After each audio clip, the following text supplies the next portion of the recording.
بسم اللہ الرحمن الرحیم۔ شام کے دروازے پر پہلا عظیم معرکہ۔ یہ 13 ہجری 634 عیسوی کا زمانہ تھا۔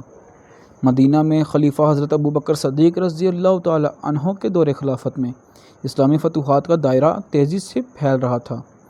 عراق میں فارس کی فوج کو شکست دینے کے بعد مسلمانوں نے شام کی طرف پیش قدمی شروع کی۔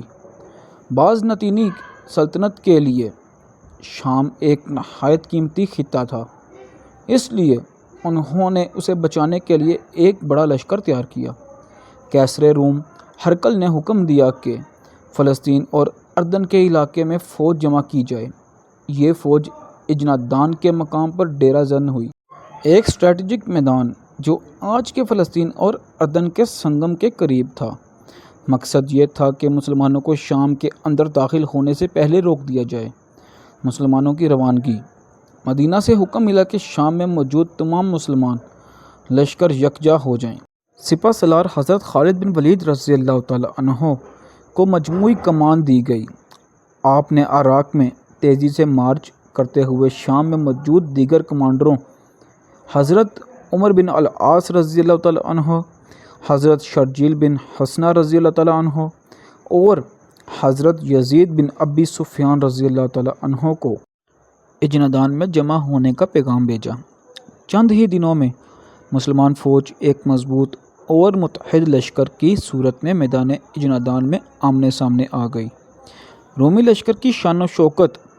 رومی فوج کا سپہ سالار گردان یا بعض روایات میں اربتون تھا۔ وہ ایک تجربہ کار اور جنگی چالاکی کا ماہر جرنیل تھا۔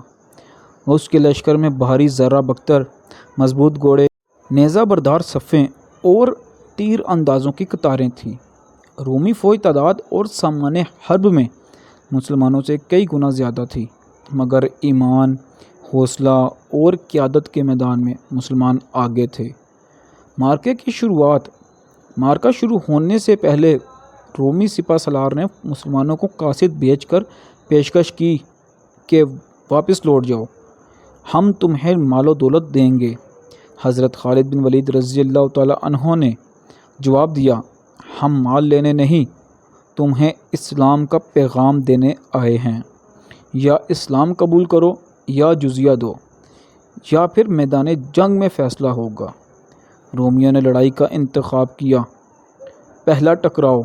جنگ کا آغاز تیر اندازی سے ہوا، پھر گھڑ سواروں نے ایک دوسرے پر حملہ کیا۔ تلواروں کی جھنکار، نیزوں کی ٹکر اور گھوڑوں کی ٹاپوں سے میدان گونج اٹھا۔ گرد و غبار کا طوفان چھا گیا۔ حضرت خالد رضی اللہ تعالی عنہ نے اپنی مشہور پنسر حکمت عملی اپنائی۔ دائیں اور بائیں بازو سے گھوڑ سوار دشمن کو گھیرنے لگے، جبکہ درمیان سے سخت دباؤ ڈالا گیا۔ فیصلہ کن لمحہ۔ دوپہر تک لڑائی شدت اختیار کر گئی۔ مسلمان صف بصف ڈٹے رہے۔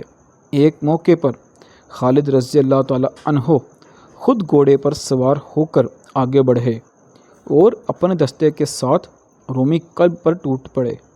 رومی صفیں ہلنے لگیں، پھر پسپا ہونے لگیں۔ مسلمان تیر اندازوں نے بھاگتی صفوں پر بارش کی طرح تیر برسائے۔ رومی فوج میں افراتفری پھیل گئی۔ شام ہونے تک رومی لشکر شکست کھا کر پسپا ہو چکا تھا۔ نتائج۔ رومی فوج کے ہزاروں سپاہی مارے گئے۔ مسلمان لشکر کو ایک بڑی اور شاندار فتح ملی۔ اجنادین کی فتح نے مسلمانوں کے لیے شام کے دروازے کھول دیے۔ اس کے بعد دمشق، فہل اور یرموک جیسے عظیم معرکے ممکن ہوئے۔ اہمیت۔ یہ معرکہ شام کی فتوحات کا پہلا بڑا سنگ میل تھا۔ اس میں مسلمانوں نے تعداد میں کم ہونے کے باوجود اپنی جنگ، حکمت عملی، ایمان کی قوت اور قیادت کی مہارت سے ایک سپر پاور کو شکست دی۔